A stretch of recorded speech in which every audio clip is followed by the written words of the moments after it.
Hoy vamos a meternos de lleno en las historias de algunas de las autoras más famosas de la historia, pero con un giro.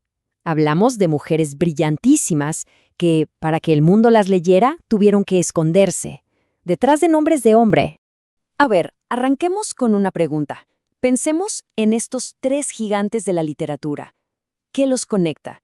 Son obras que, bueno, han definido géneros enteros, se estudian en todas partes y, claro, han sobrevivido al paso del tiempo. Bueno, la conexión es esta. Todas, absolutamente todas, fueron escritas por mujeres, y no en cualquier época, sino en una donde el mundo literario básicamente les daba con la puerta en la cara.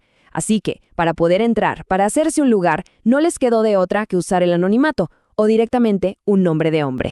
Ok, para entender por qué tuvieron que hacer esto, tenemos que viajar en el tiempo. Hay que ponernos en contexto, ¿no? Pensemos en el siglo XIX. Un mundo donde, de verdad, las reglas del juego para hombres y para mujeres eran totalmente distintas, como la noche y el día. Imagínense esta escena por un momento. Una chica joven, llena de talento, con muchísimas ganas de escribir, que junta todo su valor y le manda su trabajo, sus poemas, nada más y nada menos que al poeta más respetado de toda Inglaterra. Solo buscaba una opinión, una pequeña oportunidad, ¿saben? ¿Y saben qué le respondieron? Esto. Esto es lo que recibió. Ojo, no fue una crítica a su poesía. No, no. Fue un, mira, esto no es para ti. Una anulación total de sus sueños solo por ser mujer. Un rechazo, cortante, condescendiente, el puro reflejo de cómo se pensaba en esa época. Pero aquí viene lo increíble. Esta joven no se rindió. ¿Saben de quién hablamos? De la mismísima Charlotte Brontë.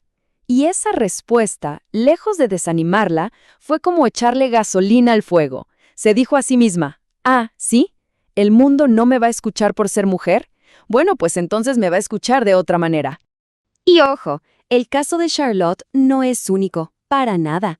Ella y sus hermanas fueron parte de algo mucho más grande, como un movimiento silencioso pero, wow, súper poderoso. Veamos qué tan grande era este fenómeno. Y lo más interesante es cómo lo hicieron. Todas buscaron un disfraz que funcionara. Miren, las hermanas Brontë, por ejemplo, fueron muy listas. Eligieron nombres que no sonaban ni muy masculinos ni muy femeninos, y que además conservaban sus iniciales. Pero otras, como Mary Ann Evans o Amantine Aurora Dupin, se fueron con todo. Adoptaron identidades masculinas completas. Así nacieron George Eliot y George Sand, nombres que hoy, bueno, son leyenda. Así que como vemos, esto no fue cosa de un día. Fue una estrategia que se usó durante décadas, a lo largo de todo el siglo XIX. Empezando por Mary Shelley, que publicó Frankenstein sin ponerle nombre, imagínense, hasta llegar a autoras como Cecilia Ball de Favor en España. La pluma oculta era, básicamente, su herramienta para sobrevivir en el mundo profesional. Pero aquí la cosa se pone todavía más interesante. A ver, para la mayoría, el seudónimo era como un escudo, ¿cierto? Una necesidad para que las tomaran en serio. Pero hubo una escritora para quien fue mucho, mucho más que eso. Para ella fue una construcción total, una herramienta con muchísimos propósitos. Y con eso llegamos a nuestro caso de estudio. Vamos a hablar de la increíble Cecilia Ball de Favor y de cómo creó, pieza por pieza, a su alter ego, Fernán Caballero. A ver, el punto clave aquí es entender que Fernán Caballero no era solo un nombre en una portada. Para nada.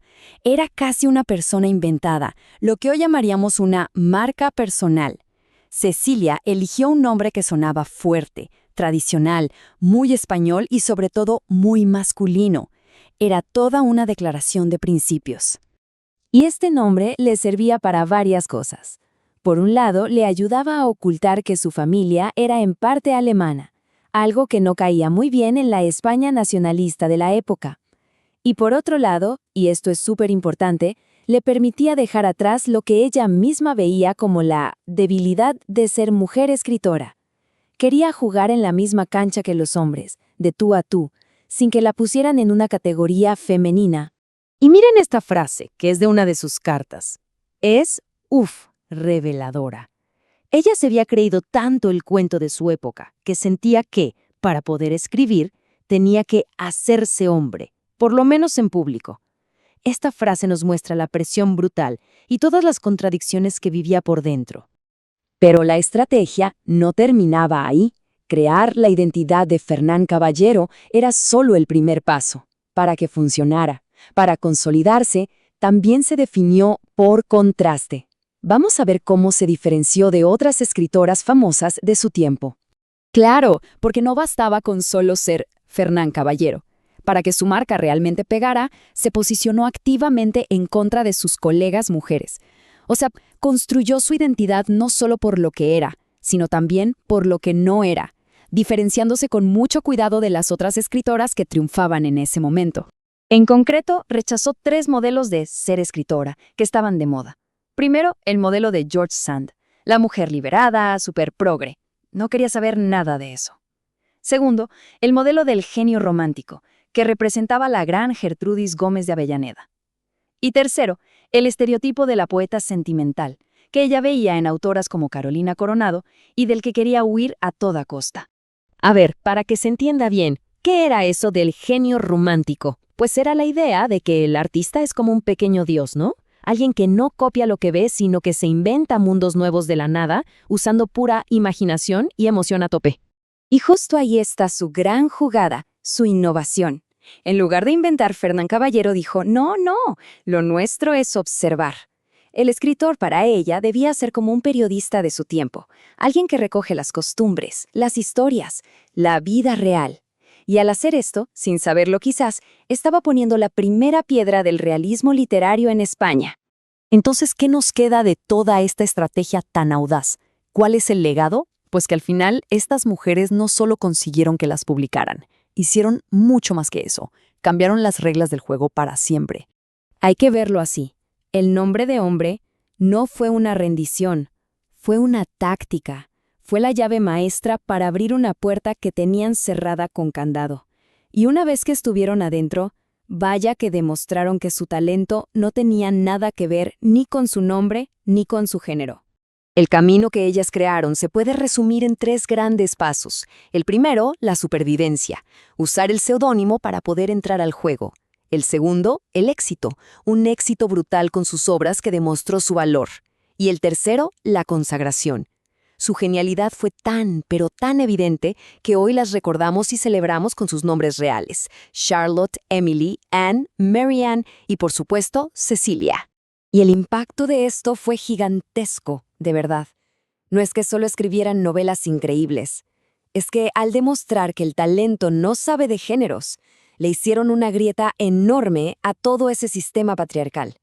Abrieron un camino para que las que vinieran después, con el tiempo, ya no tuvieran que ocultarse. Y cerramos con esta idea. La historia de estas mujeres nos deja claro que un nombre es muchísimo más que una simple etiqueta. Puede ser una máscara, sí, pero también una llave, una marca o incluso un arma. Y nos deja pensando, ¿cuál es el verdadero poder de un nombre? ¿Y cuánto de ese poder está en quien decidimos ser para poder crear?